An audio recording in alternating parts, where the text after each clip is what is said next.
nze Eliawu George William returning officer wa Mukono district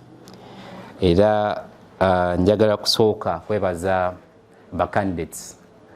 aba behaving in accordance to nomination guidelines abasinga bonna bafolinze guidelines and nomination bulungi era njagala kubategeeza nti mu nominations campaign zigwako leero sawa 12 so era sawa 12 leero tetukkiriza muntu mulala yenna okuba campaign nga electoral commission tulina ebyalo 610 mu Mukono district era ebyalo ebyo bigenda beera polling stations zaffe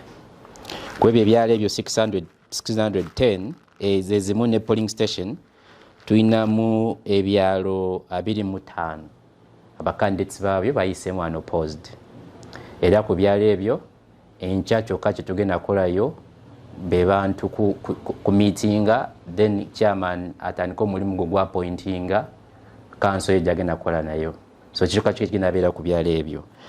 ku ebyo byalo ebyo abiri NRM yatudde entebe ezo abiri then tulina NUP 2 then bana independent bire ebyalo bire ebirala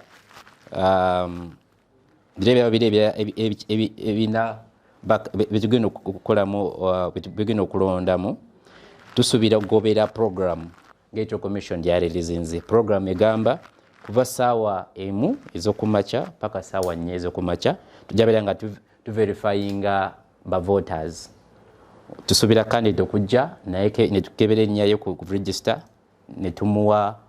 ka voter locator slip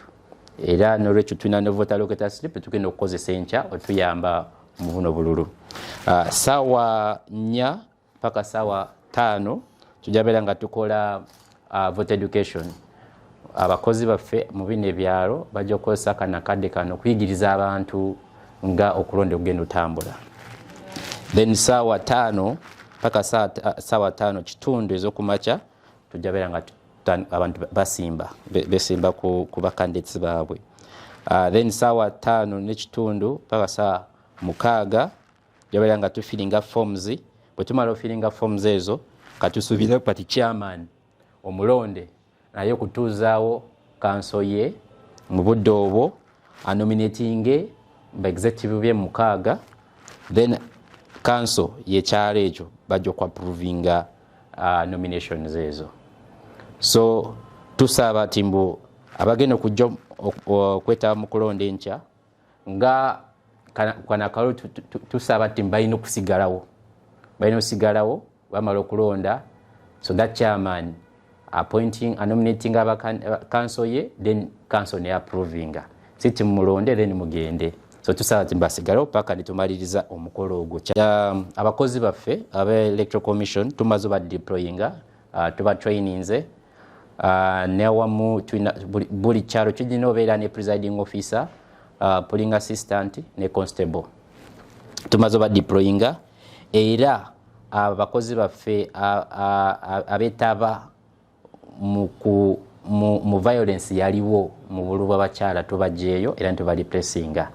banga abantu badde balese complain mu office babagamba ebintu bimu tebabikola bulungi so abakozi baffe abo ne tusala okuba replacinga abalala twasaze okubakyusa ebyalo ekifo kyosigala mu kyawo kyebakubiramu akalulu then wali chairman omulonde wagenda okulondera council ye waliyo kyebayita 1/3 of the council enobeera abakyala era council enobeeramu abantu 11 ng'ogasseko ne chairman kati 1/3 tegeeza timbu at least bakyala banna kubana abantu 7 kubana abantu 11 bana balinobeera abakyala era njagala kusaba abawulirize timu enkya